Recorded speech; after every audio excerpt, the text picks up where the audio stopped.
শীতের মিষ্টি রোদে শুকানো হচ্ছে লইটা, ছুরি, রূপচাঁদা, চাঁদা, পুঁটি সহ নানা জাতের মাছ। শুটকি তৈরির এই কর্মযজ্ঞ দেখা যায় সুন্দরবনের শেষ সীমানায় বঙ্গোপসাগরের ঢেউ ছুঁয়ে গড়ে ওঠা দুবলার চরে। শীতের শুরু মানেই এখানে নতুন মৌসুম, নতুন কর্মচাঞ্চল্য।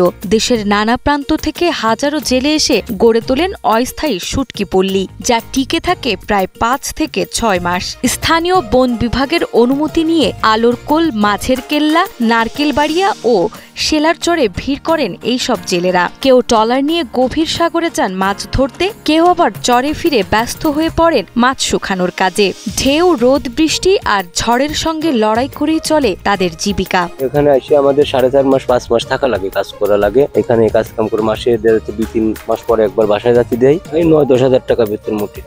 এলে বাইসে নিচে থেকে একটু অভাব কষ্ট, তো গরিব মানুষ হলি তো এলে বাইসে অনেক সময় নীতি আয়। মাছ ধরার পর প্রথমে জেলেরা অতিরিক্ত আঁশ, নাড়িভুড়ি ও পালক ফেলে দিয়ে তা পরিষ্কার করে নেন। এরপর বাঁশের তৈরি আড়াই বা খড়ের উপর ছড়িয়ে দেওয়া হয় মাছগুলোকে।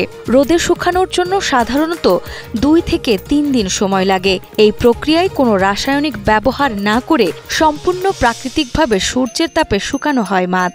শুকানোর সময় প্রতিদিন সকালে মাছ উল্টে দেওয়া হয় যেন সমানভাবে সূর্যের তাপ লাগে। এভাবেই তৈরি হয় লইটা, ছুরি, রূপচাঁদা, পুঁটি সহ নানা জাতের জনপ্রিয় শুটকি মাছ। নদীতে মাছ আসার পরে আমরা ওই মাছ পুঁটি ভাসি, ওই চালনে দেওয়ার পরে ওই মাছ সিগারেট করি যে একরকম লইটে মাছ ইটি ওখানে পরে এরকম আইনে জুড়ে যায় লইটে মাছ, ছুরি মাছ, এগুলো তেলে ভাসা। কিন্তু আমাদের কাজ হচ্ছে এই বেশিরভাগ এই লইটের বিষয়। 3-4 দিন লাগে, 3-4 দিনই মাছ শুকিয়ে যায়। মাছ শুকানোর পর আমরা লাড়াছাড়া করে ঘরে উঠে বিক্রি করি। প্রতি বছর প্রায় 50,000-এরও বেশি জেলে যুক্ত থাকেন এই মৌসুমে শুটকি আহরণে। সাগর থেকে ধরা তাজা মাছই হলো শুটকি তৈরির মূল উপকরণ। তৈরি সম্পন্ন হলে এই শুটকি চলে যায় চট্টগ্রাম, সৈয়দপুর, রংপুর, ঢাকা সহ দেশের বড় বড় বাজারে। টিয়াং চালাই, সৈয়দপুর চালাই, রংপুর চালাই, ইস্তাই চালাই, ওই লাইনে উত্তরবঙ্গে মাছ চালান করি আমরা। মাছ মোটামুটি যাক আল্লাহ খুশি আছি।